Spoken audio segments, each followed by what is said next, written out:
Hello, this is Brian Hegney, instructor of game and interactive media design, and I am finally finished with my UV render, or no, almost finished.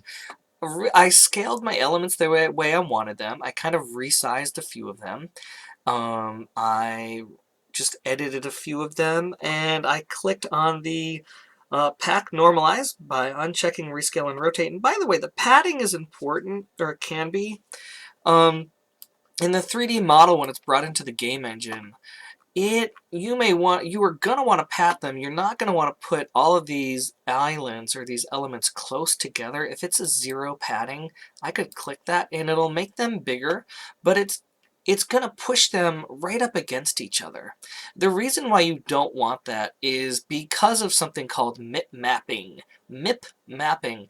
And it's basically going to say at a far off distance, or if I want to make a really quick render of this, I'm not going to render all the little pixels that make this diagonal line like look diagonal. From far away, it's going to actually blur that a little bit. Now, if these two elements are right next to each other and they're both blurred, that means the pixels are going to like get bigger. Well, they could overlap, and your little spot on your little clay pot right here could bring in a color from your foot right here. And so that's why this padding exists, and that's why we actually do want to keep some padding between all of our elements. Oops, where'd my padding go? I thought I set it 0.3. And when we do that, it is going to give you some distance between your elements, and that's going to be a really helpful thing for the mip mapping when that occurs. Now, I just pushed the button once, and what I want to do now is actually move some of my elements, because even though that was really easy for me, thank you 3D Max, what I want to do now is kind of move things around that will make sense for me. Like I want to put these arms up here a little bit more together. So that when I Photoshop them, I really know that they're there. Number two, I might want to take my all of these little feet ends and kind of put them over here. I want to put all of these little feet ends together over here, just so that I know they're in the same spot. And these things, these two little things are things I don't really need. I'll put them also under here with the feet. Okay, and the other thing I'm going to do is kind of make sure, I want to put these arm elements kind of next to each other up here.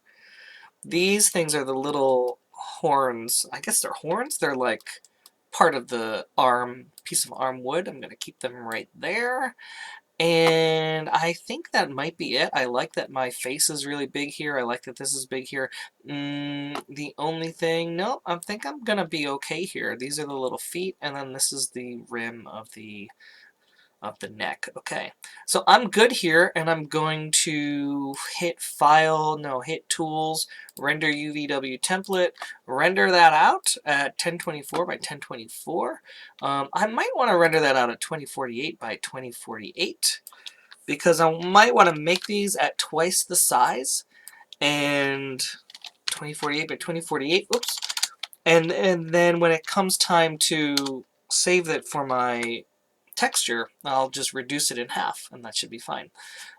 2048 by 2048, and go ahead and save this as diffuse. I'm going to call this final.